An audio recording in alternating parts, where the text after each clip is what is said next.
BRS పార్టీలో విషాదం చోటు చేసుకుంది. జూబ్లీహిల్స్ ఎమ్మెల్యే మాగంటి గోపీనాథ్ కన్నుమూశారు. గత కొన్ని రోజులుగా ఆయన తీవ్ర అనారోగ్యంతో బాధపడుతున్నారు. జూన్ 5న ఛాతీలో నొప్పి రావడంతో కుటుంబ సభ్యులు ఆయనను గచ్చిబౌలిలోని ఏఐజీ ఆసుపత్రిలో చేర్పించగా చికిత్స పొందుతూ ఆదివారం ఉదయం 5:45 తుది శ్వాస విడిచారు. ఇటీవల ఆయనకు కార్డియాక్ అరెస్ట్ కాగా డాక్టర్లు సిపిఆర్ చేయడంతో గుండె తిరిగి కొట్టుకోవడంతో ప్రాణాపాయం తప్పిందని అంతా అనుకున్నారు. నాడీ సాధారణ స్థితికి వచ్చినా ఆయన కోమా నుంచి బయటకు రాలేదు. ఈ క్రమంలో పరిస్థితి విషమించడంతో ఆదివారం తెల్లవారుజామున మాగంటి గోపీనాథ్ కన్నుమూశారని వైద్యులు తెలిపారు. మాగంటి గోపీనాథ్ మరణం పట్ల బీఆర్ఎస్ పార్టీ అధినేత కేసీఆర్ దిగ్భ్రాంతి వ్యక్తం చేశారు. మాగంటి మరణం పార్టీకి తీరని లోటు అన్నారు. మాగంటి గోపీనాథ్ మృతి పట్ల తన సంతాపాన్ని ప్రకటించారు. ఎంతో కష్టపడి రాజకీయాలలో అంచెలంచెలుగా ఎదిగిన నేత మాగంటి గోపీనాథ్. ఎంతో సౌమ్యుడు, ప్రజానేతగా పేరు సంపాదించిన నేత అని పేర్కొన్నారు.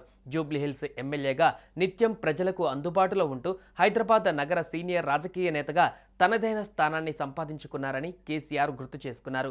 మాగంటి గోపీనాథ్ను కాపాడుకునేందుకు డాక్టర్లు గత 3 రోజులుగా చేసిన కృషి, పార్టీ తరపున చేసిన ప్రయత్నాలు ఫలించకపోవడం దురదృష్టకరమని కేసీఆర్ ఆవేదన వ్యక్తం చేశారు.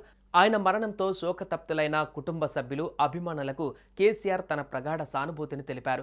మాగంటి గోపీనాథ్ ఆత్మకు శాంతి చేకూరాలని కేసీఆర్ ప్రార్థించారు. మాగంటి గోపీనాథ్ మృతి పట్ల తెలంగాణ సీఎం రేవంత్ రెడ్డి తీవ్ర దిగ్భ్రాంతి వ్యక్తం చేశారు. బీఆర్ఎస్ ఎమ్మెల్యే మృతి పట్ల సంతాపం ప్రకటించారు. ఆయన ఆత్మకు శాంతి చేకూరాలని ప్రార్థించారు. మాగంటి గోపీనాథ్ కుటుంబ సభ్యులకు ప్రగాఢ సానుభూతిని తెలిపారు.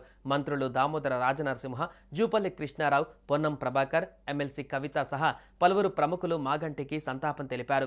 ఆయన మృతి పట్ల దిగ్భ్రాంతి వ్యక్తం చేశారు. ఆయన కుటుంబ సభ్యులకు ప్రగాఢ సానుభూతి తెలిపారు. ఆయనతో తమకున్న అనుబంధాన్ని గుర్తు చేసుకున్నారు. వారి ఆత్మకు శాంతి చేకూరాలని ప్రార్థించారు.